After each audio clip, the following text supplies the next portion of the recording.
वज़ीर आज़म शहबाज शरीफ और नायब वज़ीर आज़म इसहाक डार से अमरीकी वज़ीर ख़ारजा मार्को रूबियो की मुलाकात।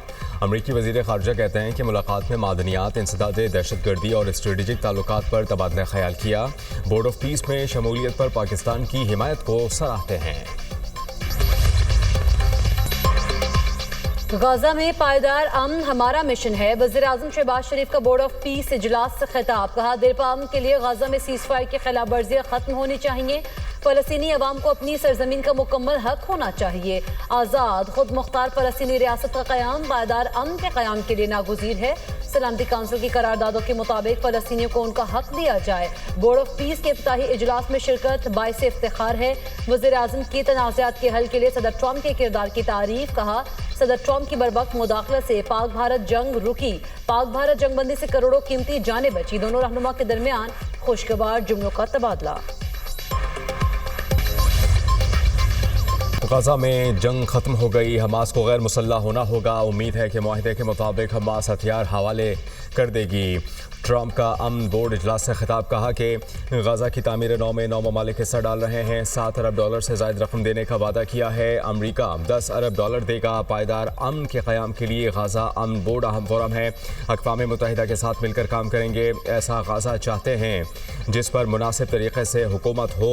नहीं सोचें कि जंग के लिए फ़ौज भेजना ज़रूरी होगी। ईरान के साथ भी बातचीत के ज़रिए मसला हल करना चाहते हैं। 10 दिन में ईरान से मुताल्लिक पता चल जाएगा। ईरान को एटमी हथियार नहीं रखने देंगे। मुआहिदा ना किया तो नताइज बुरे होंगे। ईरान हमारे साथ अमन के रास्ते पर चले। ईरान के पास एटमी हथियार हुए तो इलाके में अमन नहीं होगा। अमरीकी सदर डोनाल्ड ट्रंप की ज़ेर सदारत बोर्ड ऑफ पीस का पहला इजलास। पाकिस्तान समेत 47 ममालिक की शिरकत। इजलास से पहले शुरका का ग्रुप फोटो।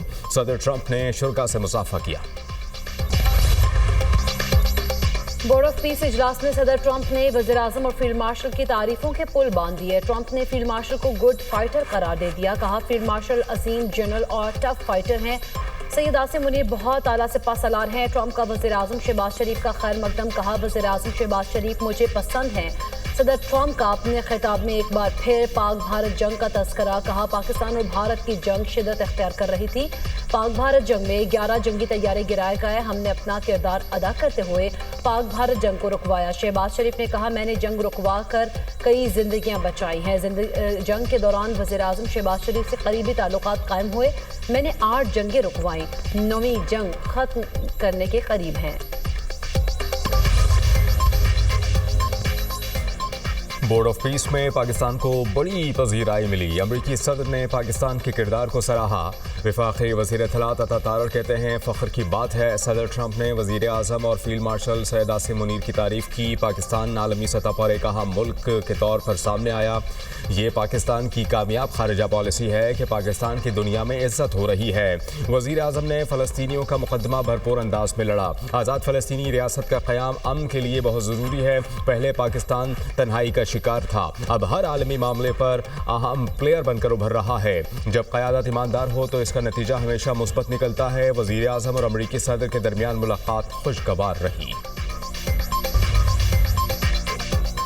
वज़ीर आज़म शहबाज शरीफ का बानी PTI के खिलाफ हर्जाना केस। सुप्रीम कोर्ट ने बानी PTI की दरख्वास्त पर ट्रायल कोर्ट में कार्रवाई से रोक दिया। वज़ीर आज़म शहबाज शरीफ को नोटिस जवाब तलब। सुप्रीम कोर्ट ने कहा कि केस को जल्द समाअत के लिए मुकर्रर किया जाए।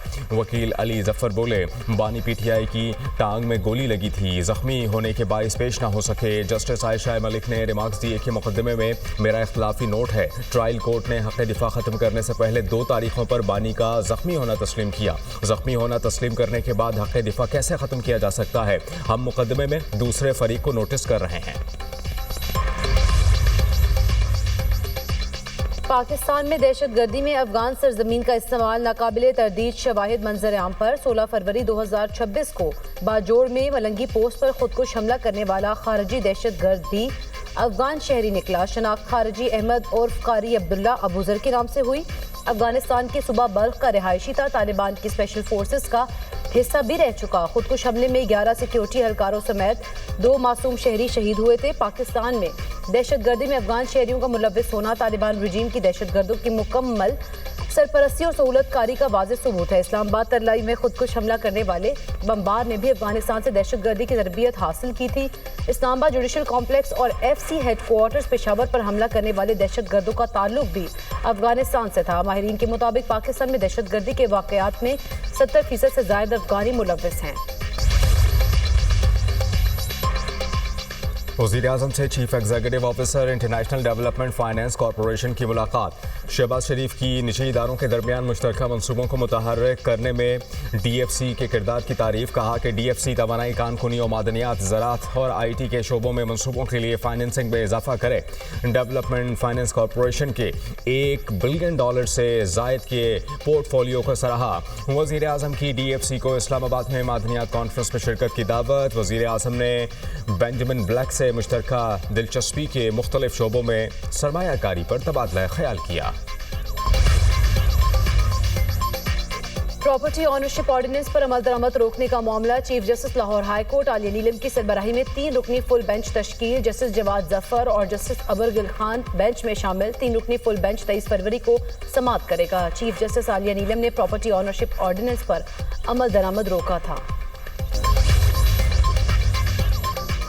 रियासत अपनी नाअहली का बोझ अदालत पर नहीं डाल सकती। ब्यूरोक्रेसी की सुस्ती की सज़ा दूसरे फरीक को नहीं दी जा सकती। सुप्रीम कोर्ट ने सर्विस मीटर में वफाकी हुकूमत की अपील ज़ायदुल मियाद करार देकर खारिज कर दी। ताख़िर मुआफ़ करने की हुकूमती इस्तदा भी मुस्तरद। जस्टिस आयशा मलिक का तहरीरी फैसला जारी। कहा, रियासत शहरियों से कानून मनवाती है, खुद बहाने बनाती है। सरकारी अफसरान की कमी या कमेटियों के इजलास ना होना हुकूमत का अपना कसूर है। दफ्तरों के अंदर रूल्स या इंतजामी मुश्किल वक्त की पाबंदी से ऊपर नहीं हो सकते। हुकूमत को भी अदालत में वही प्रोटोकॉल मिलेगा जो आम आदमी को मिलता है। वफाकी हुकूमत ने मुकर्ररा 60 दिन की मुद्दत गुजरने के बाद 20 दिन की ताख़ीर से अपील दायर की थी। IMF 25 फरवरी से पाकिस्तान का दौरा करेगा। IMF की डायरेक्टर कम्युनिकेशन जूली कोज़ैक की वाशिंगटन में न्यूज़ कॉन्फ्रेंस। कहा, दौरे के दौरान प्रोग्राम के दूसरे और तीसरे जायजे पर बात होगी। पाकिस्तान के साथ तौसीई फंड सहूलत प्रोग्राम जारी है। प्रोग्राम के तहत पाकिस्तान की मौशी सूरत हाल में इस्तेहकाम आया। माली कारकर्दगी अहदाफ के मुताबिक और महंगाई की शरह काबू में रही। 14 बरस बाद करंट अकाउंट सरप्लस रिकॉर्ड किया गया। IMF ने टैक्स निज़ाम में सादगी और शफाफियत बढ़ाने की सिफारिशात की हैं। सरकारी खरीदारी के निज़ाम में शफाफियत पर जोर दिया गया। इस्लाहात से मौशी एतमाद में इजाफा हुआ। कराची गैस लीकेज धमाके से रिहायशी इमारत के गिरने का मुकदमा थाना सोल्जर बाजार में दर्ज। 40 गज पर ग्राउंड +3 इमारत कायम करने पर प्लॉट का मालिक इरशाद गिरफ्तार। पूरी इमारत में टीआर गार्डर का इस्तेमाल किया गया। FIR के मतन के मुताबिक पहली मंजिल पर रिहायशी ज़ैबुन्निसा ने सहरी के वक्त चूल्हा जलाया। नाक़िस गैस लाइन से लीकेज के बायस कमरे में गैस भरी हुई थी। माचिस जलते ही आग लगी और धमाका हुआ। धमाके के बायस 3 मंजिला इमारत के कमरे ज़मींबोस हो गए। हादसे में 16 अफराद जाँ बहक, 14 जख्मी हुए। वाक़े की CCTV फुटेज मंजर-ए-आम पर आ गई। इमारत के मालिक ने दावा किया है कि लोहे के पाइपों की गैस फिटिंग कराई थी। प्लास्टिक के पाइपों की फिटिंग किराएदारों ने कराई हुई। इस्लामाबाद में माहौल दोस्त पब्लिक ट्रांसपोर्ट के फ़रोग के लिए बड़ा वफाकी वज़ीर दाखिला ने इलेक्ट्रिक बसों के डिपो और इकदाम चार्जिंग सेंटर का इफ्तिताह कर दिया। मोहसिन नकवी ने इलेक्ट्रिक बस में मुतालिका अफसरान के साथ सफ़र किया। तकरीब से खिताब में मोहसिन नकवी इस्लामाबाद के 1,25,000 शहरी रोज़ाना सफ़र। मोहसिन नकवी ने कहा कि मुसाफिरों की तादाद 2,50,000 यौमिया तक लेकर कर रहे हैं और हदफ मुकर्रर किया गया। मोहसिन नकवी का इलेक्ट्रिक बस रबात तक तोसी देने का ऐलान। इसराइली जरहियत के मुकम्मल खात्मे तक कोई सियासी समझौता नहीं होगा। हमास का दो टोक मौक़िफ़। बोर्ड ऑफ पीस से गाज़ा का मुहासरा फौरी ख़त्म करने का मुतालबा। कहा, मज़ाहमत और असलहा हमारी दस्तूरी हक है, निहत्ते होने का सवाल ही पैदा नहीं होता। तामीर नो के नाम पर फ़लस्तीनी हुकूक पर सौदेबाजी मंजूर नहीं है। इसराइल बोर्ड ऑफ पीस को फ़ौजी कार्रवाइयों के लिए ढाल के तौर पर इस्तेमाल कर रहा है।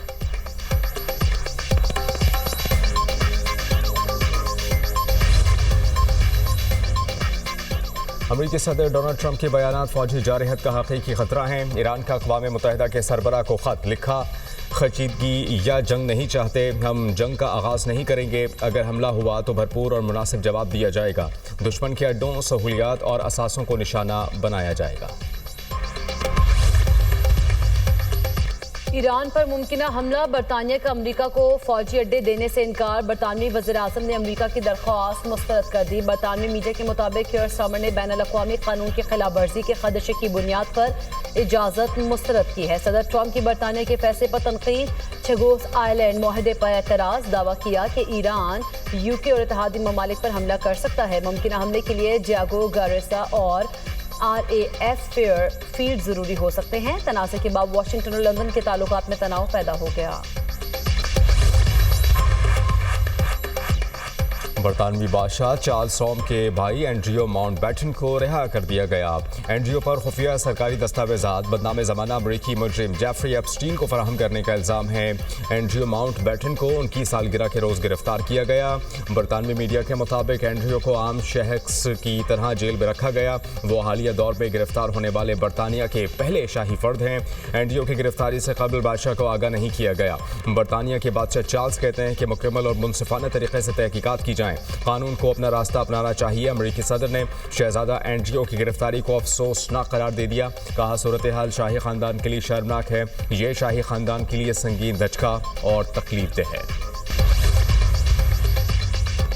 एप्स्टीन को पेंटागन की इमारत खरीदने की पेशकश का इंकशाफ। इसराइल की मुबैना जासूस से मुतालिक अमरीकी महकमा इंसाफ की जानिब से जारी दस्तावेज में सनसनीखेज इंकशाफात। दस्तावेज के मुताबिक इमारत के फरोख के लिए कीमत $116 मिलियन तजवीज़ की गई थी।